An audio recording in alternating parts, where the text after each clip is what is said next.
Pretty excited about today, really these next 2 days, to get some work with the Dolphins.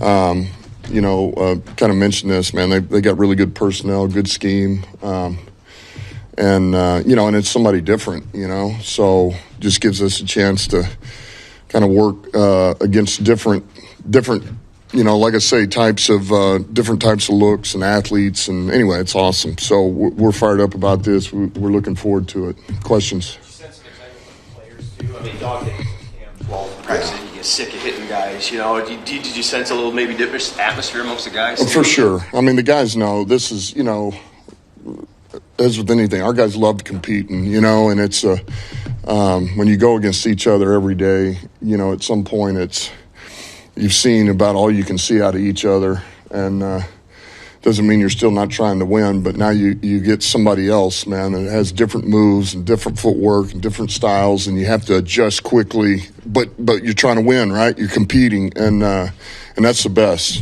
so our guys they're excited. Is there anything that gravitates you more than others, maybe different position groups and anything else? No, I mean, obviously I'm going to stay on the offensive field, just, and then one-on-ones, I kind of always hover around the backs and tight ends. That's just me. But either way, what I don't see, to be able to watch the tape, I'm excited about. We'll have one-on-ones, we'll have some group, we'll have red zone third, and we're going to have it all, really. So this will be good. In the past, you've talked about how you look at the joint practices for the starters as more important than the preseason games. So with that, will we see primarily starters today, and will we see a lot more younger guys kind of work in with the first team for opportunities? Yeah, I think that's the best way to look at it. It's really two groups. That's probably the best way to think about it. Certainly the quarterbacks will be working that second group. They'll be rotating, but it's really a ones and twos, and so that's where we get. This is really where we get our good work with that first group. And yes, there'll be a few young guys that'll get worked in with those groups to see how they, how they do against Miami's ones on offense and defense and special teams. So we'll get a good look. Vaki, is he still out? And beyond if he's out or not, just how much has this been a setback for him? He's still pretty new to running back to miss this. The plan is for Vaki to be out there today. He's going to get some individuals, some group, and then we're going to put him in a couple of team reps and see how he adjusts, see what he can handle, and if he can handle it, then maybe he gets a little more. So he's actually, as of today, ready to start doing some stuff. And yeah, it's always, when you can't practice, it's always a setback, especially when he's only had very few days to where he was in. But you know what? It is what it is, and that's behind you, and you got to call this day one. What are you going to do about it? And so it's just good to get him back on the grass. Think about a week into camp. We asked you about some of your young edge rushers with opportunities, guys that were coming back. Nate Lynn, Ukwu, Agude.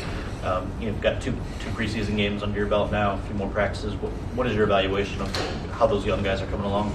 I think all those guys improved. I really thought even the other night, I thought all those guys showed a little bit and showed some improvement over a week period.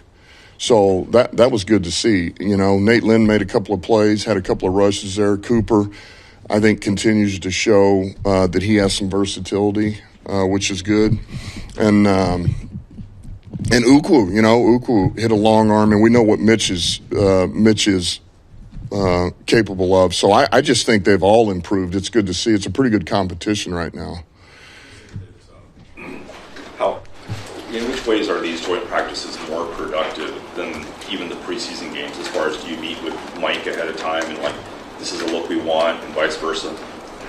Well, I think because you're going to be able to get what you want to get for sure. Like you don't have to worry about what, you get in one of these games and you can't convert on a third down, which nobody wants that. None of us want any of that, or you don't ever get in the red zone. And whereas now you'll make sure you get those looks against that opponent. So you're going to get the work first, second down, third down, red zone, maybe backed up, a short yardage. All of those you will work in, and it's in a controlled environment, right? I think all of those things help. So that's the advantage of it. And you get all of it. Dan, when people look at these two teams, two very fast wide receivers, Jamison Williams, Tyreek Hill. What would be your supporting argument why Jamison would win a race over Tyreek Hill? I'm not getting into that. It's a lot of speed, all right? That'd be a lot of speed on one field. Imagine all three of them out there on the same team together, all right? That's what I think about. But no, I'm not getting into all that, man. That's a ton of speed. Gio talked about the learning opportunity you had from facing Hutch and Davenport. I guess, what do you like about Who's that? I'm sorry. Gio. Yeah. What do you like about his eagerness to kind of embrace that challenge head on and use it as a learning opportunity? Well, I've said this before, man. When you go against some really good players, and particularly if you have to go against them day after day after day, you either crumble or you get better. You have no choice because those players will bury you. You know, they will bury you. And so I feel like as long as he stays open and he doesn't lose confidence and he keeps trying to hone his craft against those players, he will elevate. And he's there right now. I feel like he's trying to learn. He's trying to get better. And,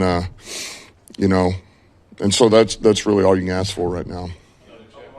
Another chapter in Aiden's return to football action. How much will you keep maybe an eye from across the field just to see him against other jerseys today?